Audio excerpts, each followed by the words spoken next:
விஜய் அவர்கள் சொல்றாரு, இந்த மாதிரி எங்களுக்கு யார் கூடயும் இந்த வாய்க்கால் தகராறுலாம் எதுவுமே கிடையாது அப்படின்னு சொல்லிட்டு, ஏண்டா விஜய் அவர்களை தொட்டோம் அப்படின்ற அளவுக்கு நினைக்க வைப்போம் அப்படின்ற மாதிரி சொல்லியிருக்காரு. இது திமுகவுக்கு விட்ட சவால் தான் அப்படின்னு சொல்றாங்க. இதை எப்படி பாக்குறீங்க? என்னையா ஊறப்பட்ட வரி மக்களோட வரி பணத்தை வாங்கி வச்சுக்கிட்டு வட்டி எது கட்டுறீங்கன்னு கேட்டா ஒரு தீர்வு சொல்லுங்க. ஐயா, தமிழக அரசு இவ்வளவு பணத்தை வாங்கியிருக்கு. இவரு எடப்பாடி விட்டுட்டு போகும்போது 4.5 லட்சம் கோடிமா 9.25 லட்சம் கோடி கடை இருக்கு. இப்ப என்ன சொல்றாங்க, இப்ப பீகார்ல தேஜஸ்வி என்ன சொல்றாரு, ஏய் வீட்டுக்கு ஒரு அரசு வேலைப்பான்னு சொன்னாரு. அதுக்கு முன்னாடி நிதிஷ்குமார் என்ன பண்ணிட்டாருங்க, ஒவ்வொரு ஆளுக்கும் 10,000 போட்டு விட்டு தான் வாக்கு கேட்கிறாரு. இது சொந்த பணம் இல்லை, வரி பணம். அப்போ மக்களுக்கு ஏதேனும் ஒன்று கொடுத்து அல்ல கொடுக்குறேன்னு என்று சொல்லி ஏமாற்றி தானே வாக்குகளை பெறுறீங்க. நாம் தமிழ் கட்சியினுடைய வரைவு கோட்பாட்டில் இல்லை. நாங்கள் அதுதான் முதல்ல இயற்கையை நேசிக்கிறோம், அடுத்த தலைமுறைக்கான மழை போக்குவரத்துகளை சரி பண்ணுறோம். இப்படி தான் கொண்டு போகிற மொழியை அடிப்படையில் பொருளாதாரம் அங்கே தானே இருக்க மொழி. இங்கே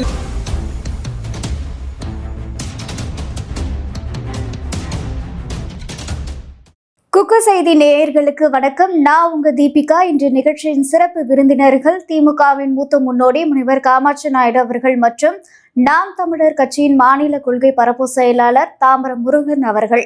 இருவருக்கும் வணக்கம் சார். வணக்கம்.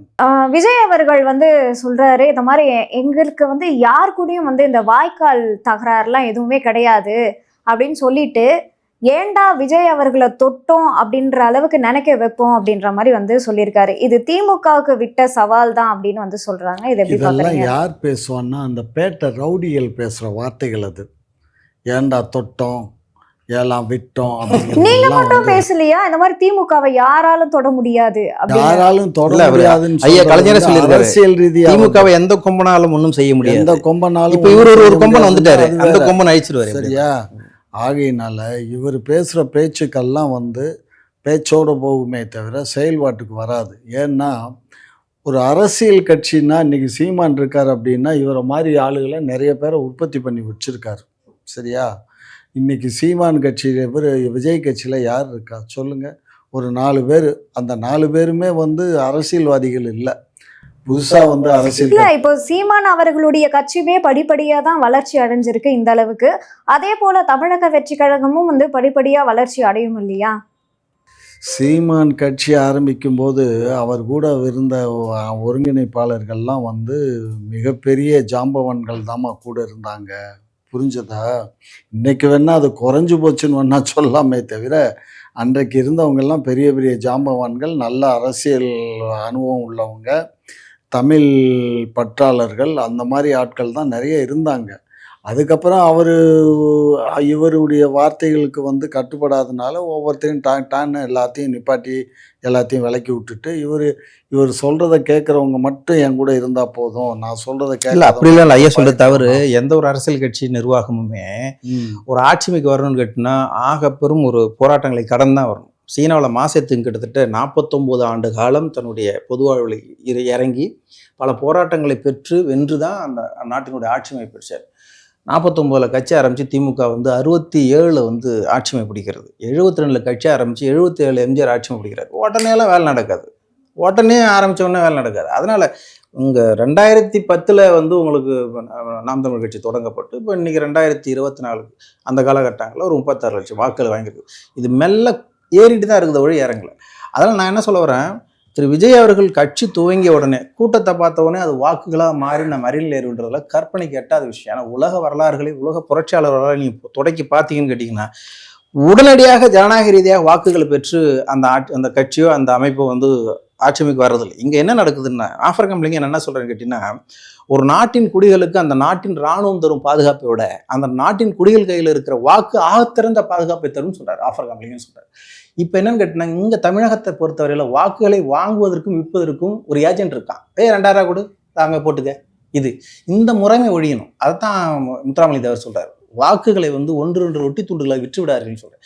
இந்த ஏஜென்ட் வாங்குகிற முறைகளும் விற்கிற முறைகளும் இல்லை அப்படின்னு கேட்டிங்கன்னா நாம் தமிழ் கட்சியினுடைய வாக்கு எண்ணிக்கை மேலும் கூடும். இப்போ வாக்கு வாங்குறதுக்காகவே ஒரு ஏஜென்ட் இருக்காங்க, வாங்க விற்க இருக்காங்களே. ஏங்க அப்புறம் நான் என்ன சொல்ல வரேன், 14 ஆண்டுகள் சட்டமன்ற உறுப்பினர், 9 ஆண்டுகள் முதலமைச்சர், மாநில காங்கிரஸ் தலைவர், அகில இந்திய காங்கிரஸ் தலைவராக இருந்த ஒரு ஆகப்பெரும் தலைவர் காமராஜர் இறக்கும்போது ஒரு 150 ரூபா பாக்கெட்டில் பணம் தானே வச்சிருந்தாரு. ஒரு முறை மாமன்ற உறுப்பினரான புதுசா 50 கோடிக்கு வீடு கட்டுறான். எப்படி மாமன்ற உறுப்பினர் என்ன சம்பளம்? ஐயா முத்துவேல் கருணாநிதி ஸ்டாலின் அவர்கள் ஆட்சி ஏற்ற பிறகு ஒரு 10,000 ரூபா வந்து இப்போ ஊக்கத்தொகை தான் கொடுக்குறாரு. அதுக்கு முன்னாடி சம்பளம் கிடையாது. ஊரக உள்ளாட்சி நகர்ப்புற உள்ளாட்சி பிரதிநிதியில் சம்பளம் கிடையாதுங்க. ஒரு காமராஜர் இந்த நாட்டினுடைய முதலமைச்சர் இத்தனை ஆண்டுகள் இருந்திருக்கிறாரு. இறக்கும்போது 4 வேட்டி தானே வச்சிருந்தாரு. ஒரு வார்டு கவுன்சிலர் எப்படி பல ஆயிரம் கோடியில் வைத்திருக்கிறான். அப்ப என்ன பண்ற, வெற்றி பெற்றான். அதற்கும் திமுக ஒரு பதில் வைத்திருக்கு. அவங்க வந்து அதாவது அரசியல் கட்சி ஆரம்பிக்கிறதுக்கு முன்னாடியோ அதுல வரதுக்கு முன்னாடியோ அவங்க வந்து தொழில்கள் தொடங்கி இருந்தாங்க, அதன் மூலயமா வந்து சொத்துக்கள் சேர்ந்தது அப்படின்லாம் வந்து சொல்றாங்க இல்லையா. அப்போ நீங்க இந்த செந்தில் பாலாஜியுடைய முன்னாடி அவர் சட்டமன்ற உறுப்பினராக இருக்கும்போது அவரோட அஃபிடவிட்டை பாருங்க, இன்னொரு அவர் அஃபிடவிட் சொத்து மதிப்பை பாருங்க.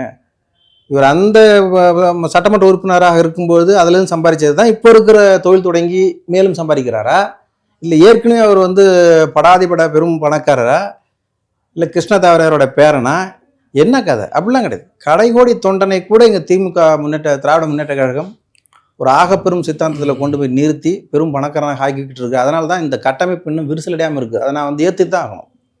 புரியுதுங்களா? 2555 ஊரக உள்ளாட்சி பகுதிகளிலும் இன்னைக்கு திமுக அவ்வளோவா தான் இருக்கிறது. எல்லா 68,000 பூத்துலையும் நீங்கள் ஆளை போட்டு தெளிவாக வச்சிருக்கு. காரணம் கேட்டீங்கன்னா திராவிட முன்னேற்ற கழகத்தால் பயன்பெறக்கூடிய அடிமட்ட தொண்டன் இருக்கிறான். அவனுக்கு ஒரு 50 லட்சம் சொத்து மதிப்புள்ள ஒரு விஷயங்களை ஏதோ செய்து கொடுத்துருது, ஒரு கான்ட்ராக்டை கொடுத்துருது, அதனால இருக்கிறான். தமிழிய சித்தாந்தம் அல்லது வந்து அதை சார்ந்த கம்யூனிசம், அதை சார்ந்த மார்க்சிசியம், இந்த மாதிரி ஒரு லைனில் போகிறவங்களுக்கு வருமானத்தை எதிர்பார்த்து போக மாட்டாங்க. இருந்தாலும் கூட கம்யூனிஸ்டுக்கும் மார்க்சிஸ்ட் கம்யூனிஸ்டுக்கும் திமுக பணம் கொடுக்குது. 25 கோடி ஏன் கொடுக்குது? எதுக்காக கொடுக்குது? ஆமா, என்ன தேர்தல் செலவு? டீ காப்பி வாங்க தரத்தை 25 கோடி கொடுக்குது. அதை முத்தரசன் வெக்கம் இல்லாமல் சொல்லிட்டு இருக்காரு மைக்கில். வாக்குக்கு 2000 3000 கொடுக்காம நீங்கள் மறுபடியும் வெற்றி பெறுவீங்க, மானங்கட்ட பழவுக்கு வாக்கு முறையே இல்லைன்னு தூக்கி போட்டு போக வேண்டியதுதானே.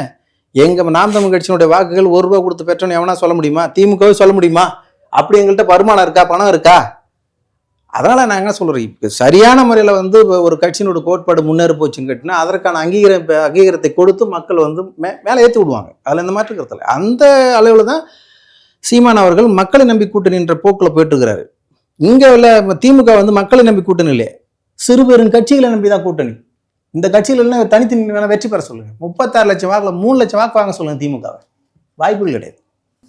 சார், இப்போ சீமான் அவர்கள் வந்து ஒரு செய்தியாளர் சந்திப்பு கேட்குறாங்க. இந்த மாதிரி வந்து மெட்ரோ திட்டத்தை வந்து மத்திய அரசு நிராகரிச்சுட்டாங்க, இதை பற்றி உங்கள் கருத்துன்னு சொல்லும்போது அவர் சொல்கிறாரு, மெட்ரோ திட்டம்ன்றதே வந்து ஒரு வேஸ்டான ஒரு திட்டம் தான், அதுக்கு எந்த பயனும் கிடையாது. ஏன்னா ஆல்ரெடி இங்கே வந்து சாலை பிரச்சனை இருக்குது, அந்த சாலை பிரச்சனையை வந்து சரி செய்யலாம். அதே போல் சிற்றுண்டுகள்லாம் வந்து நிறைய விட்டு பொதுமக்களுக்கு பயன்பெறும் வகையில் நிறைய விஷயங்கள் வந்து பண்ணலாம். அப்படி பண்ணாலே வந்து மெட்ரோலாம் அவசியமே இல்லாத ஒரு விஷயம் அப்படின்ற மாதிரி வந்து சொல்லியிருக்காரு. இது எப்படி பார்க்குறீங்க நீங்கள்? ஒரு நாடு வளர்ச்சிக்கு மிக மிக முக்கியம் வந்து மெட்ரோ.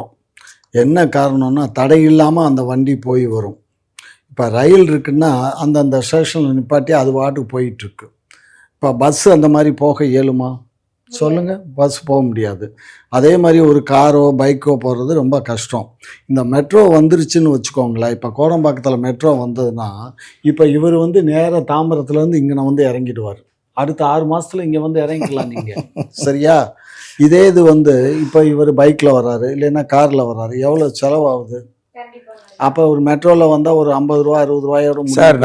ஐயா, நான் என்ன சொல்கிறேன், ஒரு நாட்டோட வளர்ச்சி வந்து கடன் இல்லாத மக்கள் பணி செய்யும். அதெல்லாம் இங்கே கடனை வாங்கி மெட்ரோ வைக்கிறேன். நான் கடனை வாங்கி மெட்ரோ வந்து அவசியம் இல்லைன்னு சொல்லிட முடியாது. ஏன்னா வந்து புறநகரங்கள்ல இருந்து நிறைய பேர் வேலை வாய்ப்புக்கோ இல்ல படிக்கிறதுக்கோ வந்து வராங்க. அவங்களால ஹாஸ்டல் ஸ்டே பண்ணிலாம் வந்து இருக்க முடியாது. நான் என்ன சொல்றேன், மெட்ரோ நான் என்ன சொல்றேன், மெட்ரோ இல்லாமல் மனிதர்கள் உயிர் வாழ்ந்துட முடியும். ஓகேவா? நான் என்ன சொல்றேன், நீர் இல்லாமல் ஆழ முடியாது. நான் சொல்றேன், மெட்ரோ திட்டங்கள் புறக்கணிக்கப்பட்டதுன்னு மத்திய அரசு அறிக்கை கொடுக்குது. உடனே இவர் என்ன பேட்டி கொடுக்குற, முத்துவேல் கருணாநிதி ஸ்டாலின் என்ன சொல்ல, நான் மெட்ரோ திட்டத்தை கொண்டு வரேன் உடனே கொடுக்குறாரா இல்லையா? அங்க கர்நாடகாவில் ஒன்று நடக்குது. மேகதாது காவிரி குறுக்கே மேகதாட்டு அணையை கட்டுவதற்காக உச்சநீதிமன்றம் வரைவு திட்டத்தை அனுமதிச்சிருக்கு கர்நாடகாவுக்கு. சிவகுமார் என்ன சொல்றாரு, நாங்க வரைவு திட்டம் தயாரிக்க வேண்டிய அவசியம் இல்லையா, ஏற்கனவே வரைவு திட்டம் வச்சிருக்கிறோம், நான் நாளைக்கே போய் கொடுத்துருவோம் அப்படின்னு சொல்றாரு. ஆனா அதுக்கு இவர் முத்துவேல் கருணாநிதி ஸ்டாலின் என்ன சொல்றாரு, நீங்கள் வரைவு திட்டத்தை கொடுத்தாலும் மேகதாட்டு அணை கட்ட முடியாதுன்னு சொல்லலையே, வாயை திறக்கலையேங்க. ஏங்க ஒன்றிய அரசு தான் சொல்லிடுச்சு இல்லைங்க, எக்காரணத்தை இதுல உச்ச நீதிமன்றம் உச்ச நீதிமன்றம் தலையிட்டால் நடக்காதுங்க. இல்ல ஏங்க வரைவு திட்டத்தை வந்து பாருங்க, மாநில அரசுனுடைய இதெல்லாம் மாநில அரசுக்கு சம்பந்தப்பட்டது. மாநில அரசு ஒப்புதல் இல்லாம கண்டிப்பா அவங்க மேகதாதுல அணை கட்ட முடியாது. அப்படி அணை கட்டி இருந்தா இவ்வளவு நாள் காத்திருக்க வேண்டிய அவசியம் அவங்க எப்பயே கட்டியிருப்பாங்க. கர்நாடக நீர்ப்பாசனத்துறை சிவகுமார் என்ன சொல்றாருன்னு கேட்டீங்கன்னா, மேகதாது குறுக்கே அணை கட்டுகிறோம், அது எப்படி கட்டுறேன்னு கேட்டீங்கன்னா, காவிரி நீரை வந்து தமிழகத்திற்கு கொடுத்தது போக உபரி நீர் இருக்கு இல்லையா, அதை நாங்க தடுத்து பயன்படுத்துறீங்க. உபரி நீர் அதான் சொல்றாங்க. நான் என்ன சொல்றேன், கொடுக்க வேண்டிய தண்ணியே நீ கொடுக்கல, அதை கொடுப்பான்னு சொல்லி கேட்கறதுக்கு முத்துவேல் கருணாநிதி ஸ்டாலின் அவர்களால வந்து அந்த கிரிப் கிடையாது, தைரியம் இல்ல. ஆனா மெட்ரோ திட்டத்தை உடனே கொண்டு வருவோம்னா அதுக்கு மட்டும் எப்படி தைரியம் வருது? அங்கே ஆளுங்க பாருங்க எல்லாமே வருங்க, நீங்க நினைக்கிற மாதிரி ஐயா. உச்ச நீதிமன்றம் தலையிட்டு இருக்குது, மேகதாது திட்டத்துக்கு வந்து வரைவு திட்டத்தை கொண்டு வாங்கப்பான்ட்டுது. இதுல என்ன மாநில அரசோட ரோல் இருக்குது? கரடியா கத்திக்கிட்டு இருக்கான். சரிப்பா உங்க வரைவு திட்டத்தை கொடுன்றான். ஆமா, இப்ப நாங்க சொல்றோம் எங்களுக்கு நாங்க ஏத்துக்க முடியாது, எங்களுக்கு 420 டிஎம்சி தண்ணீர் வந்து எங்களுக்கு கொடுக்கணும், அதே ஒவ்வொரு வருஷமும் எங்களுக்கு முழுமையா கொடுக்கறதே கிடையாது, மழை காலத்துல மட்டும் ஓவர்ஃப்ளோ வர்ற தண்ணி தான் கொடுக்குறாங்களே தவிர மழை இல்லாத காலங்கள்ல எங்களுக்கு தண்ணீர் கொடுக்கறது இல்லைன்னு நம்ம ஏற்கனவே விட்டு ஃபைல் பண்ணியிருக்கோம். அதனால அதெல்லாம் அவங்க பாருங்க, நீர்வளத்துறை அமைச்சர் ஒன்றிய அரசு, அவரு தமிழ்நாடு மாநில அரசு, இது ரெண்டும் சேர்ந்து தான் பண்ணணும். ஒன்றிய அரசு என்ன சொல்லியிருக்கு பார்லிமெண்ட்லயே, தமிழ்நாடு அரசு ஒப்புதல் இல்லாம நாங்க அதுக்கு அனுமதி கொடுக்க மாட்டோம் அப்படின்னு சொல்லி கூட்டணி காங்கிரஸ் அரசாங்கம் கேட்டு காவிரி பிரச்சனை தீர்க்கலாமே. பாருங்க அதை விட்டுடுங்க. மேகதாதுல நீங்க மேகதாதுல ஜல்லி அடிச்சுட்டான், சிமெண்ட் இறக்கிட்டான், பந்தல் போட்டுட்டான், அதை போட்டான். நீதிமன்றம் அந்த நாட்டினோட உச்சபட்ச அதிகாரம் கொண்டது, அது சொல்றதுனால நம்ம சொல்ல வேண்டியதா இருக்கு. அவங்க சொல்ற வரைவு திட்டத்தை நம்ம அரசியல் சொன்னான்னு வச்சுங்களேன், அவன் சொல்றது பொய்யலாம். தீர்மானம் அங்க போடுறாங்க, இவர் தரேன்டாப்ல, அதுக்கு இவர் அறிக்கை கொடுக்கல. அது நம்ம எதுக்கு அறிக்கை கொடுக்கணும்? அதாவது இல்லாத நடக்காத ஒரு காரியத்துக்கு நம்ம ஏன் எங்க அப்பன் குதிரைக்குள்ள இல்லைன்னு சொல்லி நம்ம போய் முந்தணும்? தேவையில்லை. தேவையில்லாத விஷயத்துல நம்ம தலை கொடுக்க வேண்டியது இல்லை. நீங்க மெட்ரோ ரயில் வந்து வேண்டியதே இல்லைன்னு பேசுறாரு மாப்பிள்ள சாரு. வேண்டியதே இல்லைன்னாக்க இவருக்கு இப்ப அதனுடைய இது தெரியாது. நம்ம இன்னைக்கு எரிபொருள் எவ்வளவு வெற்றி வேஸ்டா செலவாகுது. இப்ப நான் என் வீட்டுல இருந்து வர்றதுனா கூட அங்கனக்குள்ள ஏறினேன்னா நான் இங்கன வந்து இறங்கிக்கிருவேன். மிஞ்சி போனா அப்ப 50 ரூபாயோட முடிஞ்சு போயிடும். போக வர 100 ரூபாய் தான் ஆகும் செலவு. இதெல்லாம் மெட்ரோ வந்து ரொம்ப மஸ்ட்ங்க. இப்போ நீங்க ஜப்பானோட கம்பேர் பண்ணும்போது மெட்ரோ எல்லாம் 20 வருஷம் 30 வருஷத்துக்கு முன்னாடியே அங்க வந்துருச்சு. ஆனா நம்ம தமிழகத்துல இப்பதான் 2025ல வருது. ஜப்பானோட நிலப்பரம் வந்து நீங்க சிங்கப்பூர் ஜப்பான் இல்ல ஜப்பானே நமக்கு 2 இது வந்து ஃப்ரீயா கொடுக்குறாங்க. 2 மெட்ரோ ட்ரெயின் இருக்க அவங்க வந்து நமக்கு ஃப்ரீயாக இந்தியன் கவர்மெண்ட்டுக்கு ஃப்ரீயாக கொடுக்குறாங்க. அது வந்து இதுவரை அந்த டெக்னாலஜியை யாருக்குமே கொடுக்கல, நமக்கு தான் இந்தியாவுக்கு தான் கொடுக்குறாங்க. அது மோடியுடைய திறமையில் அதை வாங்குறாரு. இப்போ அதை வாங்கிட்டு அது சம்மந்தப்பட்ட எல்லா அக்சசரிஸும் நம்ம இங்கே தயார் பண்ண ஆரம்பிச்சிடுவோம். அதை நம்ம இப்போ தயார் பண்ணிட்டோம்னா நமக்கு இன்னும் அது 300 கிலோமீட்டர் ஸ்பீடு போகுமா? 300 கிலோமீட்டர் ஸ்பீடு. ஐயா தெரு சொல்கிறேன், மெட்ரோ திட்டம்லாம் அது வந்து 3ஆம் தர டெவலப்மெண்ட், அதாவது ஜென்ரேஷன், அது இருக்கணும் அவசியம்தான். அது வந்து தொழில்நுட்ப முன்னேற்றம் இருக்கக்கூடாதுன்னு சொல்ல வரல. ஒரு நாளைக்கு தமிழக அரசு வாங்கிய கடனுக்காக 78 கோடி ஒரு நாளைக்கு வட்டி மட்டும் கட்டுது. அதுக்கு என்ன தீர்வு வச்சிருக்காரு? என்னென்னமோ பேசுறாரு இவரு. என்னையா ஊறப்பட்ட வரி மக்களோட வரி பணத்தை வாங்கி வச்சுக்கிட்டு வட்டி எது கட்டுறீங்கன்னு கேட்டா ஒரு தீர்வு சொல்லுங்க ஐயா. தமிழக அரசு இவ்வளவு பணத்தை வாங்கியிருக்கு. இவரு எடப்பாடி விட்டுட்டு போகும்போது 4.5 லட்சம் கோடிமா, 9.25 லட்சம் கோடி கடை இருக்கு. ஒரு நாளைக்கு 78 வட்டி எவ்வளவுங்க? 78 கோடிங்க ஒரு நாளைக்கு வட்டி. அப்படின்னா ஒரு நாளைக்கு 78 கோடி வட்டி கட்டுறாங்க. யார் விட்டு போனா? அவர் சொந்த பணத்துல இருந்து வட்டி கட்டுறாங்க. ஜி ஸ்கொயர்ல இருந்து வர்ற வருமானத்தை வச்சு கட்டுறாரு. வரி பணம் தானே. நான் என்ன கேக்குறேன், ஜி ஸ்கொயர் உங்களுக்கு நாங்க எங்க ஜி ஸ்கொயர் வச்சிருக்கோம். நான் என்ன கேக்குறேன்னா, எங்க இருந்து மக்கள் வரி பணத்தை வாங்கி வட்டி கட்டுறீங்களா? மக்களுக்கு நன்மை செய்யறதுக்கு வரி பணம். சார் இப்ப ஆட்சியும் வந்து உங்களை வட்டி கட்டுறதுக்காக அமைக்கல, அவங்கள விட பெட்டரா ஆட்சி பண்ணி கடனையும் அடைச்சு மக்களுக்கும் பொருளாதார கடனை அடைக்கிறதுக்கு வந்து இந்த நமக்கிட்ட வந்து தேவையான அளவுக்கு இப்பதான் நமக்கு ஒரு 10.5% இன்கம் வந்திருக்கு. சரி, 10.5% வருமானம் வருது. இந்த வருமானம் வர்றதுனால இப்ப வந்து ஓரளவுக்கு தன்னொத்து போயிட்டு இருக்கு. சப்ஸ்கூண்டிங்க நமக்கு சில வேலைகள்லாம் செய்யணும்னா பணம் வாங்கித்தான் ஆகணும். கடன் இப்போ நீங்கள் மாநில அரசு சொல்கிறீங்களே, ஒன்றிய அரசு எவ்வளோ கடன் வாங்கியிருக்கு தெரியுமா? 178 லட்சம் கோடி 178 லட்சம் கோடி கடன் வாங்கியிருக்கு. ஏற்கனவே இருந்தது வந்து வெறும் 72 லட்சம் கோடி தான் கடன் வச்சிருந்தாரு மன்மோகன் சிங் ஆட்சி விட்டு இறங்கையில. அதுக்கப்புறம் இவங்க அதுக்கு மேல பாதிக்கு மேல வாங்கிட்டாங்க. சார், அவங்க இந்தியா முழுவதும் இருக்கக்கூடிய மாநிலங்களை பார்க்கணும். நீங்க ஒரே மாநிலத்துக்கு இவ்ளோ கோடி ஏமா வாங்கியிருக்கீங்க. நம்ம மாநிலத்தினுடைய வருமானத்தை அவங்க தான் நம்ம கொள்ளையடிச்சிட்டு போறாங்க. இப்ப ஜிஎஸ்டி யார்கிட்ட போகுது? சார், பாதி காசு உங்களுக்கு வருது, பாதி காசு அவங்க பாதி காசு இல்ல, நமக்கு 29 பைசா தான். ஆனா ஏதாவது ஒரு டிஃபன் சாப்பிட போனா கூட அதுல ஜிஎஸ்டி வந்து மாநில அரசு மத்திய அரசு ஷேரா தான் வந்து அதுல இது பண்ணி அதாம்மா வச்சிருக்காங்க. சேர்தாம்மா, நமக்கு வர்றது வெறும் 29 பைசா. 2024 நான் டிஆர் பாலு அவருடைய அந்த வரையறைக்கு பார்த்தேன். பெட்ரோல் டீசலை வந்து ஜிஎஸ்டிக்குள்ளே கொண்டு வந்து அதனுடைய விலைகளை பாதி 62 ரூபாய்க்கு குறை பண்ணார். ஆனால் 20 உச்சபட்சம் வந்து ஜிஎஸ்டினுடைய வரி வந்து 28%. அதுக்குள்ளே நீங்கள் கொண்டு வந்துட்டீங்கனாலே பெட்ரோல் டீசலுடைய விலை, பெட்ரோல் வந்து 65 ரூபா 63 ரூபா வரைக்கும் கொடுக்கலாம், டீசல் 52 வரைக்கும் கொடுக்கலாம். புரியுங்களா? ஜிஎஸ்டிக்குள்ளே பெட்ரோல் டீசலை கொண்டு வருவதற்கு தடையாக இருக்கிறது திமுக அரசு. இல்லைன்னு சொல்ல முடியுமா? அது ஏற்றுக்க மாட்டாங்க. அம்மையார் நிர்மலா சீதாராமன் பல நேர்காணலில் சொல்லியிருக்காங்க, நாங்கள் தயாராக இருக்கோம் அதை உள்ளே கொண்டு வர்றதுக்கு. உள்நாட்டு வரியை வந்து அவங்களுடைய வரியை பெருக்குவதற்காக, அதை வந்து தடுப்பதற்காக முனைப்பாக இருக்கிறாரு. அதுக்கு அவர் ஒத்துக்கலை. இப்போ ஆட்சி முடிய போகுது. ஆனால் வரைவு திட்டத்தில் கொடுத்தாரு, பெட்ரோல் டீசல் விலையை வந்து நாங்கள் ஜிஎஸ்டிக்குள்ளே கொண்டு வருவோம், பெட்ரோல் விலையை ஒரு 5 ரூபாய்க்கு குறைப்பேன், டீசல் விலையை ஒரு 5 ரூபாய்க்கு குறைப்பேன், சிலிண்டர் விலையை வந்து ஒரு 100 ரூபா குறைப்பேன், எல்லாம் கொடுத்துட்டு தான் இருந்தாங்க. அப்படி அதை என்ன சொல்கிறேன், அப்படியே கொடுத்துட்டு வராரு.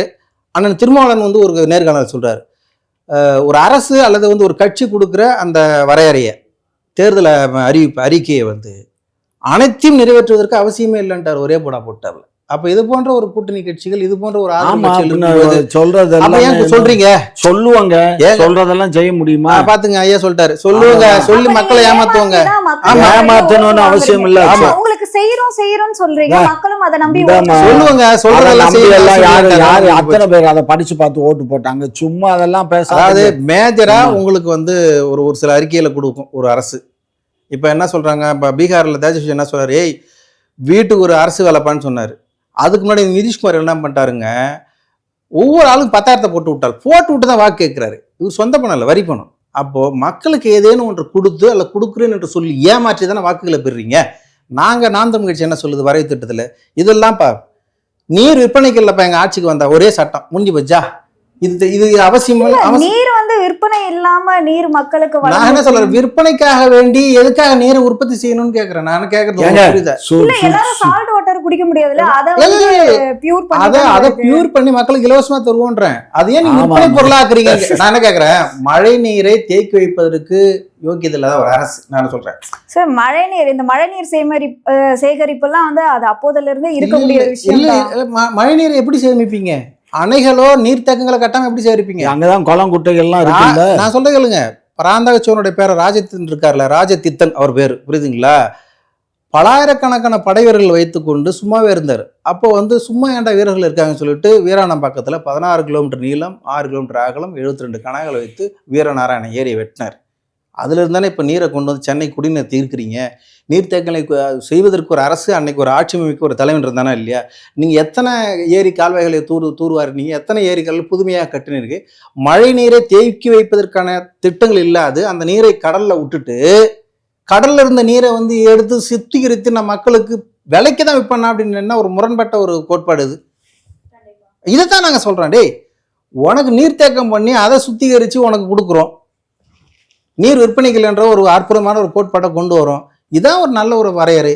இயற்கை வளங்கள் விற்பனை கிடையாது, மலையை உடைக்கக்கூடாது, மாடுகள் மேய்ப்பதற்கு காடுகளில் இடம் போயிடுங்க அப்படின்ற மாதிரி ஒரு அற்புதமான ஒரு மலையில உடைக்கக்கூடாது, ஜல்லி எடுக்கக்கூடாது, கல் எடுக்கக்கூடாது, வீடு கட்டுறதெல்லாம். அப்ப எதுல வீடு நான் என்ன சொல்ல வரேன், அதாவது தமிழ்நாடு வளர்ச்சி தமிழ்நாடு வளர்ச்சி ரெண்டாவது பக்கங்க. இயற்கை வளங்களை மனிதனால் உருவாக்க முடியாத போது அந்த வளங்களை அழிப்பதற்கு உங்களுக்கு யார் அதிகாரம் கொடுத்தா? இந்த கேள்வி பதில் இருக்காங்க. யார் அதிகாரம் கொடுக்கணும்? ஏங்க உங்க இப்ப நீங்க கார வீட்டுல இருக்கீங்க, கேரளாவில் அரசு மலையில கொண்டு விற்கிறதா? பதில் சொல்லுங்க. ஆனா ஐயா சொல்லுது, ஏன் தமிழ்நாட்டில் மட்டும் இந்த ஈனம் ஏங்க? கன்னியாகுமரியில் ஒரு நாளைக்கு 5000 பார்த்தா அப்ப நாம் தமிழர் கட்சி ஒவ்வொருத்தரும் எல்லாருக்கும் வீடு இருக்கதான் செய்யும். அப்ப வீடுகள் வந்து கட்டும் பொழுது நீங்க இந்த மாதிரியான பொருட்கள் வாங்க எல்லாமே மண்ணை வெறும் மண்ணை கற்பாறைகள், வச்சு அதாவது கட்டியிருக்காங்க. பாறைகளை ஆமா. வைத்து கொண்டு வீடுகளை கட்டிடங்கள்லாம் எல்லாம் இப்போ கட்டுறது இல்லை. அப்போது வந்து இப்போ சிமெண்டே இல்லாத காலத்துல சுண்ணாம்புகளை வைத்து பெரும்பெரும் கட்டணம் கட்டி இன்னைக்கு நிலை பெற்று இருக்கிறதா இல்லையா? சுண்ணாம்பு எங்க இருந்து வருது? இன்னொன்னு சொல்றேன் கேளுங்க. சுண்ணாம்பு எங்க இருந்து வருது? ராஜராஜ சோழன் கட்டிய தஞ்சை பெருவுடையார் கோயிலினுடைய அஸ்திவாரம் 5 அடிதாங்க. தெரியுமா உங்களுக்கு? 5 அடிதான். ஆமாங்க. அந்த கல்லு எங்க இருந்து வருது? மலையில இருந்தானே கல்லு வருது. நான் என்ன சொல்ல வரேன், மலையில கல்லு மலையில மட்டும் தான் இருக்கா, தரைப்பரப்புல இல்லையா நீங்க சொல்ல வர்றீங்க? ஏன் தரையில எடுத்த கல்லுக்கு தான் இவர் இருக்கும்போது அங்க மதுரை மேலூர்ல வந்து பூமிக்கு அடியில இருந்த கல்லுல தான் எடுத்து பண்ணதுக்கு அது எடுத்ததே தப்பு, இவ்வளவு ஆழத்துல எடுக்கக்கூடாதுன்னா அது வேற. கல்குவாரியில நீர் தேங்கி பல உயிர்கள் போயிருக்கா இல்லையா கேள்விப்பட்டிருக்கு இல்லையா? அப்ப தரையில இருக்கிற அந்த கல் வந்து இல்லாம எப்படி இருக்கும்? தரையில கல் இருக்கிறது, அது குவாரிகளை வச்சு வெடி மருந்துகளை வச்சு நோண்டி தானே பெரும் குட்டைகளா குளங்களா தேங்கி இருக்குது. ஏன் அந்த அந்த விஷயங்களுக்கு வர மாட்டேறீங்க? நேரடியா மலைகளே நேரடியா போய் தூத்து அதை உடைச்சு நாசம் பண்ணி மேகங்களை தடுக்க விடாதற்கான ஒரு இயற்கை பேரழிவை செய்து மழை பொழியாமல் இருப்பதற்கான அந்த அடிப்படை வேலைகளை செய்வது என்பது வந்து நாம் தமிழ் கட்சியினுடைய வரைவு கோட்பாட்டில் இல்லை. நாங்கள் அதுதான் முதல்ல இயற்கையை நேசிக்கிறோம், அடுத்த தலைமுறைக்கான மழை போக்குவரத்துகளை வந்து சரி பண்ணுறோம், இப்படி தான் கொண்டு போகிறோம் ஒழிய அடிப்படையில் பொருளாதாரம் அங்கே தானே இருக்கும் ஒழிய இங்கே கிடையாது. மெட்ரோ ரயில் விடுறது மற்ற இதர விஷயங்களை செய்யறதுலாம் கிடையாது. உங்களோட நேரத்தை ஒதுக்கி பல்வேறு கேள்விக்கு விளக்கம் அளிச்சிருக்கீங்க, அதற்கு நன்றி. குக்க செய்தி நேயர்களுக்கு மிக்க நன்றி. கிட்டத்தட்ட 60,000 சப்ஸ்கிரைபர் தாண்டி போயிட்டு இருக்கும். இதே போல தொடர்ந்து உங்களுடைய ஆதரவை அளிக்கவும். அது மட்டும் இல்லாம லைக் பண்ணுங்க, ஷேர் பண்ணுங்க, சப்ஸ்கிரைப் பண்ணுங்க.